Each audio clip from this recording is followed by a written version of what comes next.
Vamos a estar en Efesios capítulo 4. Vamos a estar estudiando hoy el versículo 13 hasta el versículo 16. Pero para agarrar el contexto vamos a empezar desde el versículo 11. Versículo 11. Y vamos a empezar ahí y vamos a llegar hasta el versículo 16. Efesios 4. Empezamos en versículo 11. Ahí me siguen, yo lo leo en voz alta. Dice así: y él mismo, siendo Cristo, constituyó a unos apóstoles, a otros profetas, a otros evangelistas, a otros pastores y maestros, a fin de perfeccionar a los santos para la obra del ministerio, para la edificación del cuerpo de Cristo. Entonces quiero que recuerde eso. Estamos en el contexto de que Pablo está hablando. La idea aquí es que el cuerpo de Cristo, la iglesia local, sea edificada. Continuamos ahí. Hasta que todos lleguemos a la unidad de la fe y del conocimiento del Hijo de Dios, a un varón perfecto, a la medida de la estatura de la plenitud de Cristo, para que ya no seamos niños fluctuantes, llevados por donde quiera de todo viento de doctrina, por estratagema de hombres que para engañar emplean con astucia las artimañas del error, sino que siguiendo la verdad en amor, crezcamos en todo en aquel que es la cabeza, esto es Cristo, de quien todo el cuerpo, bien concertado y unido entre sí por todas las coyunturas que se ayudan mutuamente, según la actividad propia de cada miembro, recibe su crecimiento para ir edificándose en amor. Este pasaje tiene muchas riquezas, así como fluye todo leyéndolo así nomás, quizás no todo viene tan fácilmente a la luz, pero sí hay mucho que aprender ahí. Y Pablo está hablando ahora acerca de la madurez. Habla en los primeros versículos que todos tienen un don que queremos que Dios use en la iglesia. Pero el don únicamente no es suficiente. Nos va a estar hablando la semana que viene, va a seguir versículo 17 en adelante, va a empezar acerca de la nueva vida que tenemos en Cristo comparado con la vieja vida que teníamos antes de Cristo. Y en las próximas semanas va a estar bastante pesado en buena manera lo que Pablo trata, pero vamos a ver hoy estos versículos y ver lo que tiene para nosotros. Gracias, Señor, por la oportunidad de poder estar juntos. Gracias por su palabra. Gracias que tenemos enseñanza clara que podemos aplicar a nuestra vida. Pido que nos ayude a dar atención. Ayúdenos a cada uno, Señor, a reconocer que la edificación de una iglesia tiene que ver con la maduración individual de los miembros de esa iglesia. Una iglesia madura es aquella que está compuesta de miembros maduros. Una iglesia fiel es aquella que está puesta de miembros fieles. Pido que nos ayude y nos rete esta mañana. Ayúdeme a mí a comunicar este mensaje. Ponga las palabras en mi boca que usted quiere que sean dichas. Ayúdenos a todos a recibirlas. En nombre de Jesús se lo pedimos. Amén. Pueden sentarse.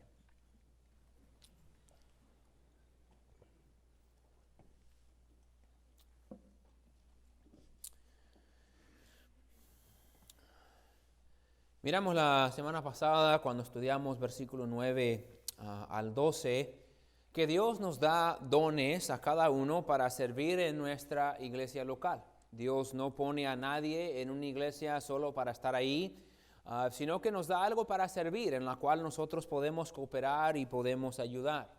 Explicamos de que Dios no da los dones como mi mamá da regalos de Navidad. Mi mamá con mis niños gasta cierta cantidad de dinero en cada uno y quizás uno tiene 6 regalos y otro tiene 4, pero ella gastó lo mismo en cada uno de ellos. Dios no trabaja así. Hay algunas personas aquí que tienen más dones que otros.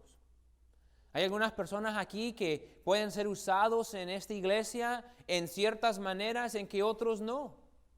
Eso no es nada raro. Dios no hace excepción de personas, simplemente es la manera de que Dios hace las cosas. Algunos pueden tener muchos dones y talentos y habilidades y otros puede ser que tengan menos. Uno tiene una personalidad muy carismática de que se lleva con todo mundo y todo mundo lo quiere, y otro es más callado y un poquito reservado, y Dios puede usar a las dos personas. Dios nos hace como nos hace para su gloria.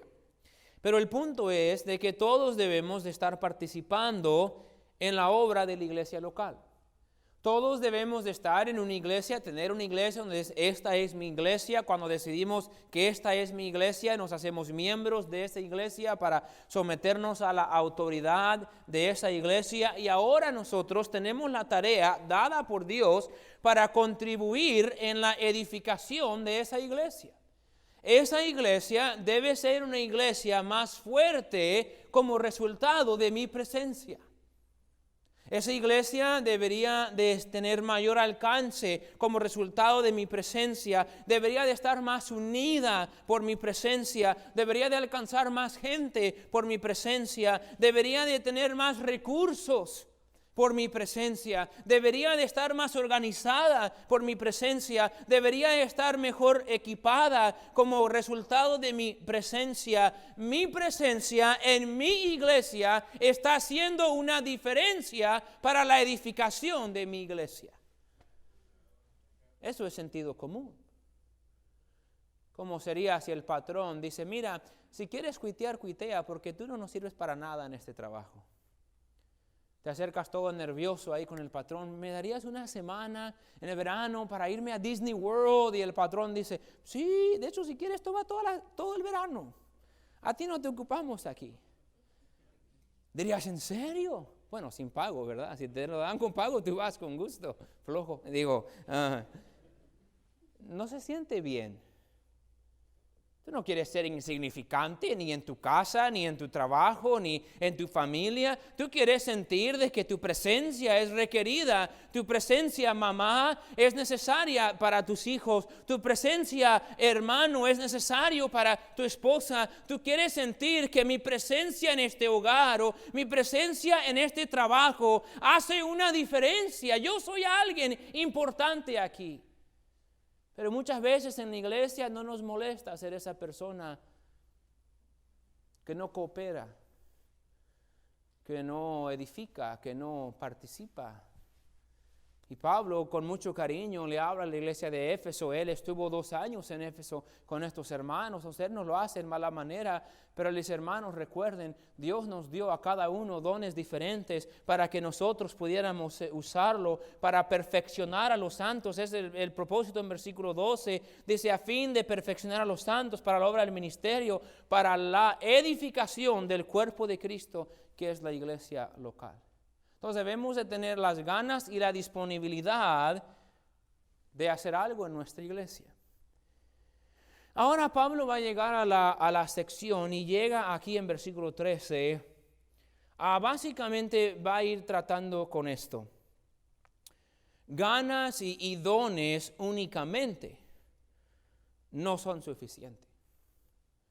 Solo porque Dios te dio un don, sígame, y solo porque tú estás dispuesto a usar ese don en la iglesia, no significa que la iglesia va a ser edificada con tu presencia.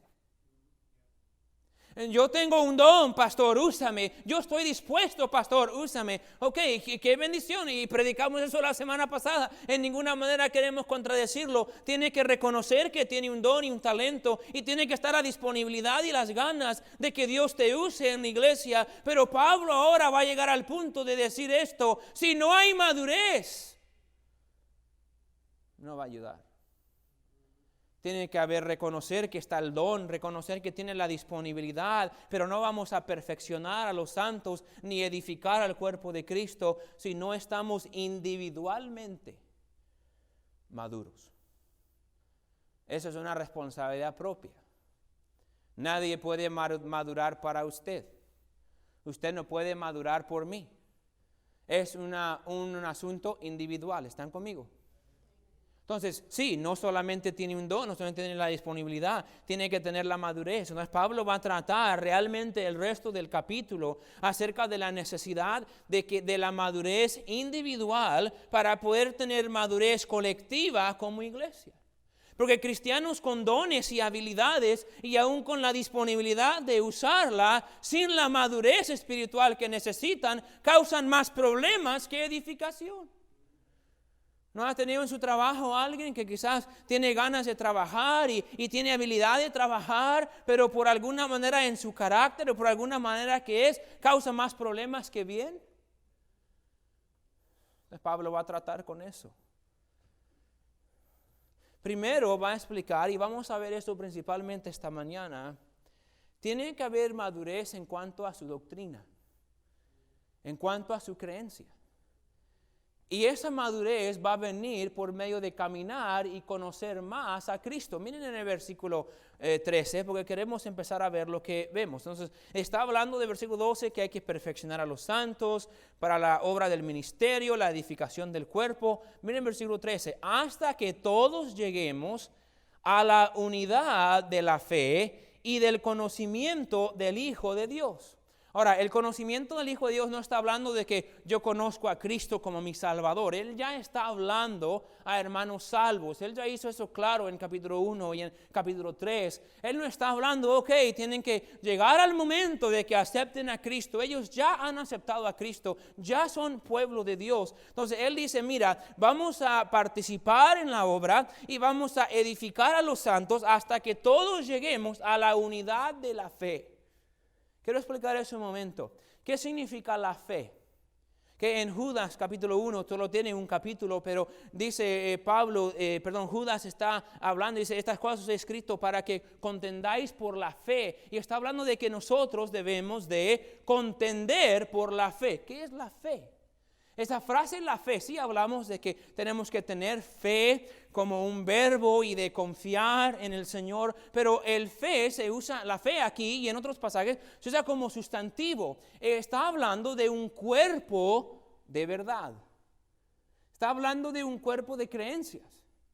Está hablando de doctrina. Está hablando Pablo aquí, dice, tenemos que llegar todos nosotros a estar unidos en la fe, a creer lo mismo, a poder creer lo que Cristo enseñó a sus apóstoles y a poder estar juntos y tener armonía en cuanto a la doctrina. Entonces la fe se refiere al cuerpo de verdad que Dios ha revelado. Esa es la fe. Tenemos que estar unidos, nos tenemos que aprender qué dice Dios acerca de esto y qué dice Dios acerca de lo otro. Si una iglesia va a poder trabajar juntos para la obra de Dios, tienen que estar más o menos unidos en creer lo mismo. Yo le doy un testimonio. Cuando yo estaba en el colegio bíblico hace muchos años atrás, yo trabajaba en el Banco de Oklahoma, ahí en la 23 y la Meridian. Trabajaba con 3 muchachas que todas eran cristianas, todas venían de un trasfondo diferente, pero todas en su tiempo estaban yendo a Life Church. Una venía de un trasfondo como luterano, otra era como pentecostal, otra era como un tipo de bautista, pero las 3 eran miembros de Life Church. Yo era el único muchacho que trabajaba ahí. Y a veces, como yo estaba en el colegio bíblico, me hacían preguntas de la Biblia y discutíamos temas. Las 3 muchachas tenían doctrinas totalmente diferentes.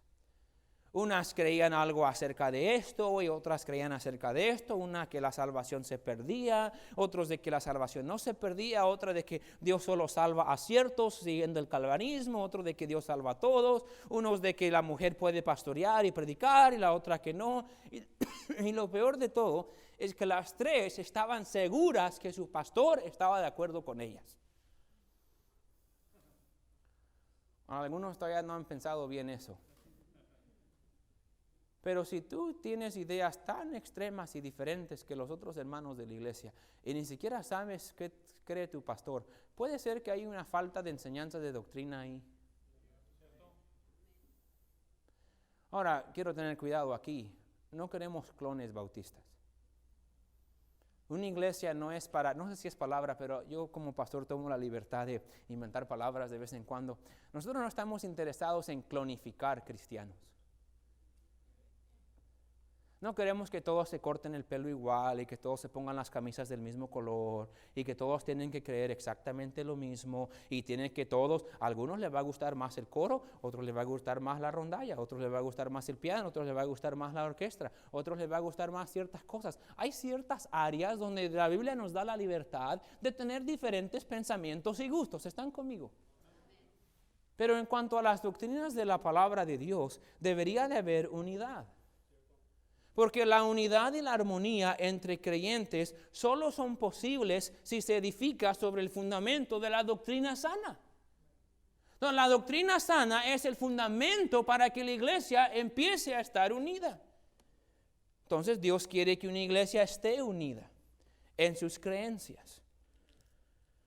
Cuanto a las enseñanzas de este libro y doctrina de la salvación y la doctrina de la iglesia y la doctrina de muchas verdades que Dios pone en este libro, tiene que haber unidad. Pero no debe ser unidad en que yo creo esto porque el pastor lo dijo. Ese es el punto de Pablo.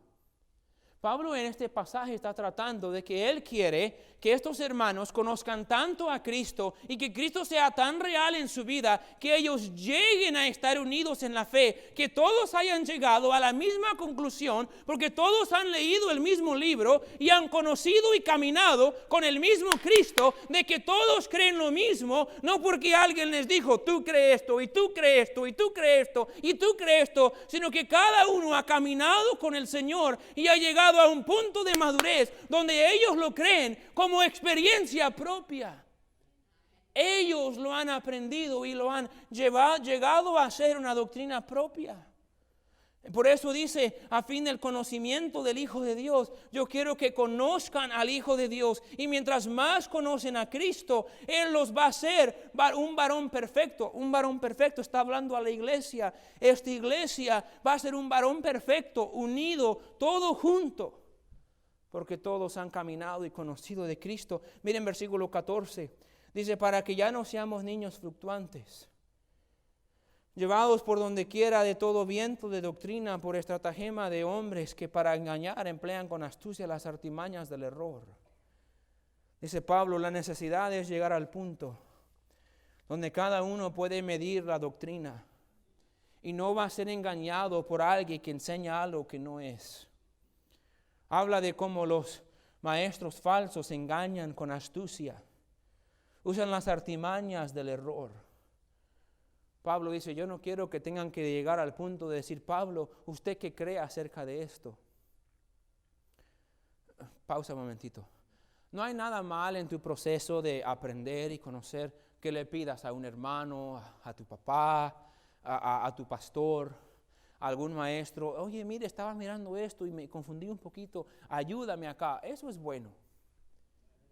Pero si tu vida depende solamente de eso, muestra de que tú no estás aprendiendo de la verdadera fuente que es Cristo, como deberías de estar aprendiendo.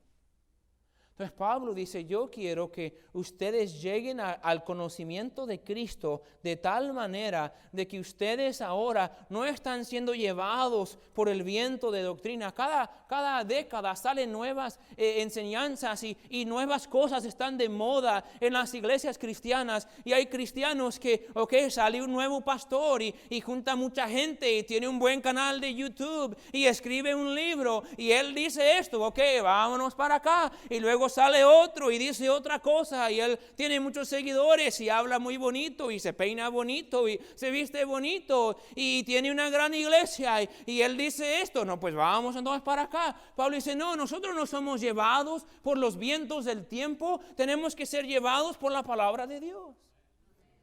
Usan la astucia para engañar.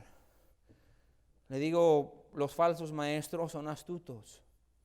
Siempre envuelven el error en un poquito de verdad. Si el error está tan obvio, nadie se la va a creer. Entonces tienen que haber alguna manera para que alguien lo crea. Por eso cuando viene el testigo de Jehová a tu puerta o el mormón a tu puerta, dicen que vienen a hablarte acerca de Jesucristo. Lo que no te dicen es que vienen a decirte que ellos no creen que Jesucristo es Dios. Eso te lo van a decir ya después, cuando ya te agarraron la confianza, ya se platicaron ahí en tu mesa con mucho tiempo y poco a poquito te van a ir metiendo las cosas de que tú no sabías. Y van a tomar pasajes y te van a leer en Juan 1:1, donde te va a decir, en el principio era el verbo y el verbo estaba con Dios y el verbo era Dios. Es lo que dice la palabra de Dios. Bueno, pero ellos tienen una versión nueva que se llama la traducción de Nuevo Mundo. La que Dios le reveló supuestamente a Charles Taze Russell, su fundador de los Testigos de Jehová. Y en la Biblia de ellos dice, en el principio era el verbo, y el verbo estaba con Dios, y el verbo era un Dios. Nomás le añadieron una palabra que dice un. El verbo está hablando de Cristo, el verbo está hablando de que Cristo es Dios. Creemos en la deidad de Cristo, que Cristo es Dios. Ellos creen que Cristo es un Dios y es un Dios menor que Dios. Pero uno no va a cachar eso si no ha aprendido a creer la palabra de Dios y a caminar con Cristo. Y ese es un ejemplo obvio y sencillo. Pero hay muchos más, toman versículos fuera de contexto, muchos dicen tales cosas, eran para esos tiempos nada más. Sabemos que la Biblia dice eso, pero eso es la opinión de Pablo. Usted se acerca a la iglesia, pero ¿por qué está aquí predicando una pastora? Si la Biblia dice, no permito a la mujer enseñar ni ejercer dominio sobre el hombre. Este es un problema temático, es un tema problemático con algunas personas. Aquí no, porque todos aman la palabra de Dios. En algunas iglesias nomás predicas esto y te sacan a patadas a las hermanas. Y no es un mensaje anti-mujer, pero es un mensaje bíblico. Dios mandó a Timoteo a decir, la hermana, la mujer no debe de estar enseñando ni teniendo autoridad en la iglesia sobre el hombre. Ay, pero yo no estoy de acuerdo. Van a decir, es que eso es la opinión de Pablo. Por eso, Pablo, esa es la opinión de Pablo. Es que Pablo era de esos machistas de aquellos tiempos. Ya sabemos cómo eran en aquel tiempo todos los hombres. Entonces, por eso él escribió eso. Sí, ok, entonces déjame te pregunto. Entonces, ¿cómo sabemos que Cristo es el único camino al cielo? A lo mejor eso solo es la opinión de Juan, porque Juan escribió eso en Juan 14. ¿Para qué tienes Biblia? Ya cuando justificas 1, 2, 3, 4 puntos, porque es la opinión del escritor. Ahora toda la Biblia es pura opinión. Pero hay cristianos que han tenido años en el Evangelio, que fácilmente se convencen de cosas. Llega alguien y les lee unos versículos fuera de contexto, les lee algo del Antiguo Testamento. Ahí dice, no comerás carne de puerco. ¡Ah! ¿Y por qué andas comiendo tocino? Sí dice eso en el Antiguo Testamento. Era una ley para los judíos que no podían comer. Era una de las marcas. También dice en el Antiguo Testamento que el hombre debe de circuncidarse. Anda en pecado si no se circuncidó. No, eso era para un tiempo, para un pueblo. Por eso tenemos que aprender de entender la Biblia en su contexto. Escúchame, eso es parte de tu responsabilidad personal. Hemos caído en un tiempo donde todos queremos ir y sentarnos media hora en la iglesia cada semana y aprender suficiente de Dios para saber todo lo que tenemos que saber para toda nuestra vida. Y no tomamos en serio nuestra responsabilidad de que nosotros caminemos con Dios y aprendamos de Cristo de una manera que podemos aprender como Dios quiere que aprendamos. Muchos han convencido a cristianos inmaduros a seguir sus falsas doctrinas. Entonces es una de las muchas razones por las cuales usted necesita estar presente cada vez que puede en la iglesia. Es una de las razones por las cuales usted debe de abrir este libro diariamente y caminar con Cristo para poder aprender. Pablo no está diciendo aprendan de mí. Pablo dice, yo quiero que lleguen a la unidad de la fe por medio de conocer al Hijo de Dios y tener toda la plenitud de Cristo. Cristo es más que completo. Hay suficientes riquezas en Cristo para que nosotros conozcamos toda la doctrina que tenemos que saber. ¿Lo que está hablando ahí? Miren versículo 15. Dice, sino que siguiendo la verdad en amor, crezcamos en todo en aquel que es la cabeza, esto es en Cristo. Entonces él sigue hablando, vamos a crecer en todo en aquel que es la cabeza, esto es Cristo. Cristo es la fuente de nuestro crecimiento. Él es la fuente de nuestro crecimiento, es lo que Pablo está diciendo ahora en versículo 15, si ve que empieza, dice, sino siguiendo la verdad en amor. Ahora, si usted tiene una Biblia en inglés, o si conoce la Biblia en inglés, cuando yo estudié esta semana, en inglés no dice siguiendo, dice hablando, dice speaking the truth in love. Y ahora vamos a la iglesia hispana y dice siguiendo la verdad en amor.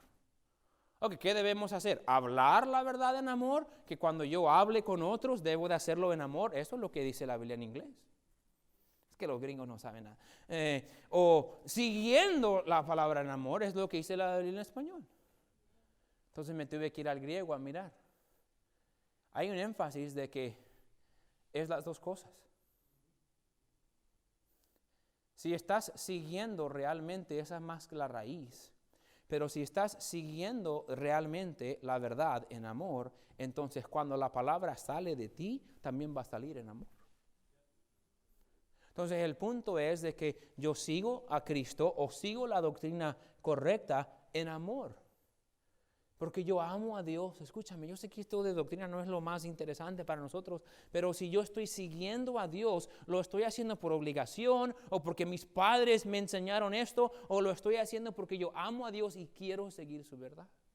Y ahora si yo lo estoy siguiendo en verdad y en amor, entonces ahora cuando yo hablo con los demás y yo hablo como debo, el amor va a salir.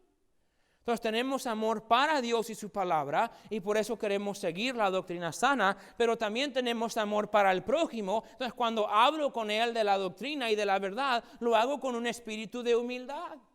¿Sabe por qué muchos rechazan el mensaje del cristiano? Porque hay muchos cristianos que cada vez que habla, si es de la homosexualidad, si es del aborto, si es de ciertas doctrinas de Cristo, si es hablando con un católico acerca de la Virgen María o de los santos, lo hacen con un espíritu como que yo sé esto y tú no. Es como los niños en la guardería o en la kinder. Eso no es green, eso es blue. Duh. Y hablamos con esa actitud de prepotencia. Es que cuando seguimos la verdad en amor, el amor fluye de nosotros, lo hacemos para ayudar. Hacemos en amor. Nos tenemos que tener la doctrina sana, tenemos que contender por la doctrina. Vamos creciendo en Cristo, vamos siendo más y más como Él, y amor y verdad es lo que sale de nosotros. Entonces miren versículo 16. Que el versículo 16 tenemos que quebrarlo. Dice, ¿de quién todo el cuerpo? Ahora, ¿qué era la última palabra de versículo 15? Mírenlo conmigo. ¿Qué es la última palabra del versículo 15? Cristo. Empezamos 16 con la palabra ¿de quién? Entonces, ¿de quién estamos hablando? De Cristo. ¿De quién o de Cristo todo el cuerpo? Y tenemos coma. ¿Sí ven la coma? Le voy a dar un pequeño principio aquí.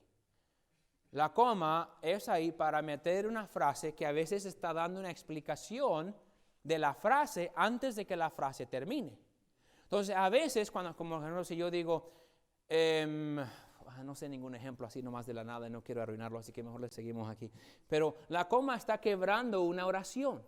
Entonces, cuando él dice eso, miren otra vez, dice, de quien todo el cuerpo.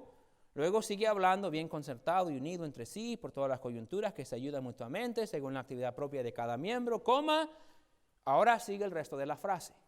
Así que leemos la primera parte y leemos la última parte. Dice, de quien todo el cuerpo recibe su crecimiento para ir edificándose en amor. Esa es la frase principal. La parte en el medio está dando más énfasis o más descripción a la frase. Entonces lo que Pablo está diciendo es esto: cada uno va a recibir su crecimiento para edificarse en amor de Cristo. De Cristo yo recibo todo lo que yo necesito para hacer todo lo que yo necesito. Ese es el punto. Entonces miren lo que dice entonces ahí. Recibe su crecimiento para ir edificándose en amor. Yo soy edificado por mi relación con Cristo. Yo soy edificado por mi conocimiento con Cristo, por mi caminar con Cristo. Ahora Dios va edificando mi vida y yo voy, escúchame, madurando por medio de mi relación con Cristo. Entonces, ¿quién da el crecimiento a mi vida? ¿El pastor? ¿Los hermanos? ¿El compañerismo? Cristo. Mientras yo camino con Cristo, yo voy madurando para que ahora yo como un creyente más maduro puedo usar los dones que Dios me ha dado y otros pueden ser edificados porque yo he sido edificado por medio de Cristo. Ahora miremos la frase del medio porque tampoco no podemos ignorarla. Entonces el crecimiento doctrinal lo da Cristo, pero también el cuerpo tiene que hacer el esfuerzo. Miren lo que dice, de quien todo el cuerpo, y ahora va a hablar del cuerpo, que esta frase está describiendo cómo debería de estar el cuerpo, bien concertado y unido. Ahora Pablo ya viene hablando de la unidad, pero lo que él dice es aquí, el cuerpo debe de estar concertado. o organizado o coordinado. Debe de estar unido entre sí. El cuerpo debe de estar o debe de ser un grupo de personas organizados o coordinados juntos, trabajando juntos. Sigan leyendo. Entre sí por todas las coyunturas que se ayudan mutuamente. Cada parte del cuerpo se ayuda el uno al otro. La mano va a agarrar ese vaso. ¿Okay? La mano puede agarrar ese vaso. Pero la mano solo, aunque la muñeca y los dedos tienen coyunturas y manos, la mano solo no llega, ¿verdad? Tiene que tener ayuda del codo, a veces del hombro, a veces hasta de la cintura, a veces hasta de los pies. ¿Están conmigo? Estaba hablando con el hermano Carlos ayer, el hermano Carlos, el cubano que le operaron de la espalda y por 2 meses tiene que tener mucho cuidado por los tornillos y placas que le pusieron. Dice, pastor, lo único que está incómodo es que tengo que mover todo el cuerpo junto. Si quiero voltear no puedo hacer así, tengo que moverme así. Como robot, él no usó la palabra como robot, pero así se tiene que mover. Estaría chistoso, hay que decirle a la hermana que nos mande un video. Pero para que el cuerpo trabaje, una coyuntura tiene que apoyar a la otra. Entonces, cuando todo el cuerpo va siendo edificado en Cristo, todo el cuerpo va trabajando juntos con el mismo propósito, con la misma meta, con la misma unidad. Y es una escena hermosa. Gente puede hacer muchísimas cosas con su cuerpo, trabajando juntos, caminando arriba de una soga bien alta sin caerse, haciendo balance. Pueden hacer muchísimas cosas cuando todo el cuerpo trabaja junto. Entonces Pablo dice esto, mira, queremos que estén unidos en la fe, queremos que doctrinalmente estén unidos y eso solamente va a pasar cuando cada miembro individualmente va conociendo a Cristo y caminando con Cristo para que su vida vaya siendo edificada por medio de Cristo. Entonces las coyunturas se van a ayudar el uno al otro. ¿Qué significa esto? Escúcheme bien. Eso significa que cada ministerio de esta iglesia apoya al otro ministerio de esta iglesia. Cada miembro de esta iglesia está apoyando a los miembros de esta iglesia que sirven en otro lado. Los de la rondalla no están en competencia con los del coro. Los del piano no están en competencia con la orquesta.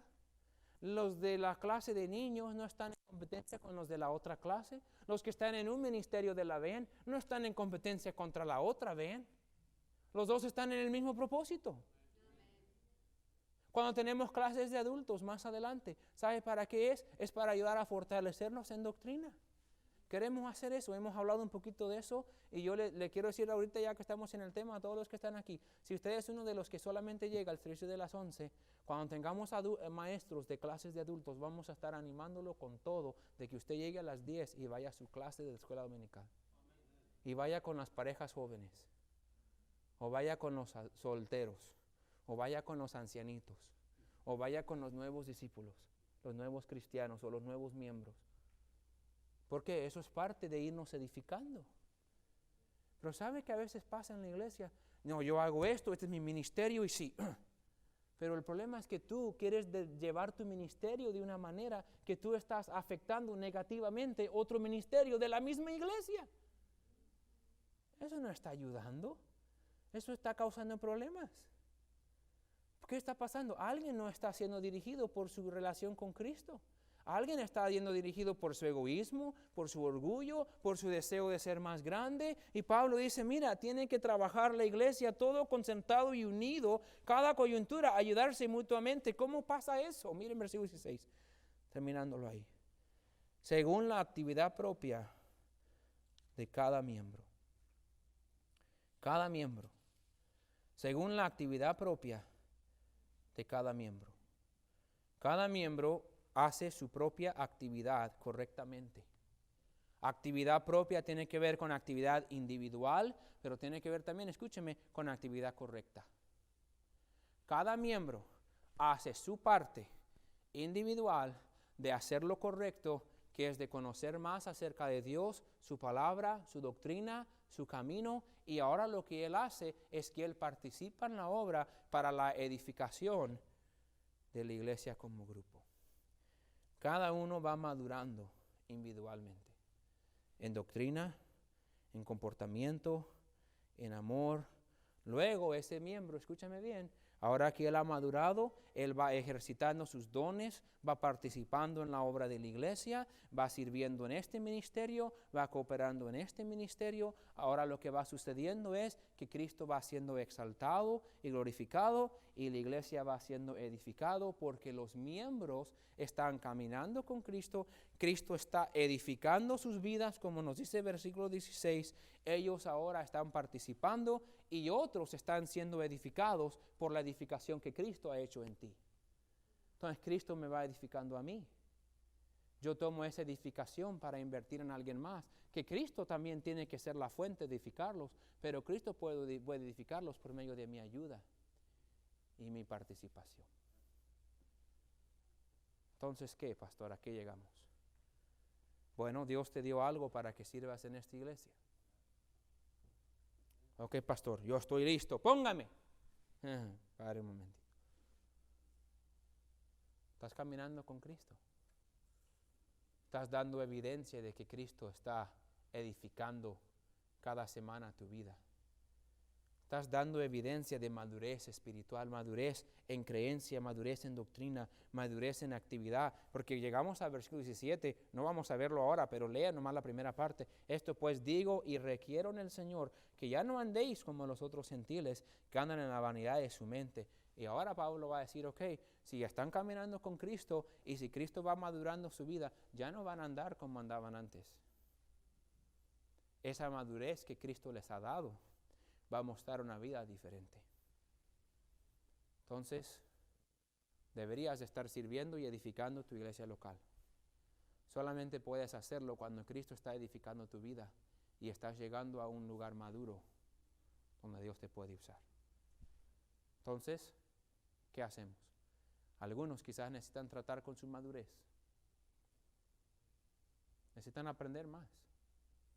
Necesitan conocer más a Cristo. Necesitas comenzar con lo sencillo como leer tu Biblia y orar todos los días y tratar de estar aquí presente para los más servicios posibles, para que Cristo te vaya moldeando y fortificando. Quizás ya tienes eso, ya estoy aquí, ya voy aprendiendo, ya he madurado en muchas maneras. Quizás necesitas trabajar con tu disponibilidad. Quizás no estás dispuesto a hacer la obra que tú sabes que Dios te ha dado. La meta es esta, una iglesia unida, sirviendo al mismo Dios, individualmente cada quien, madurándose en Cristo y tomando lo que Cristo nos va dando a nosotros y invirtiéndolo en lo demás. La iglesia va siendo edificada, no solamente con más personas, pero con personas más como Cristo. Esa es la meta. Ahora, ¿qué estás haciendo tú para ayudarnos a lograr esta meta? ¿Qué estás aquí y dices, pastor, yo no estoy haciendo nada? Ok. ¿Quieres estar así hasta que te mueras? Pues no. Pues ¿cuándo vas a cambiar? Pues no sé. Pues empieza de una vez. Porque Dios te quiere usar.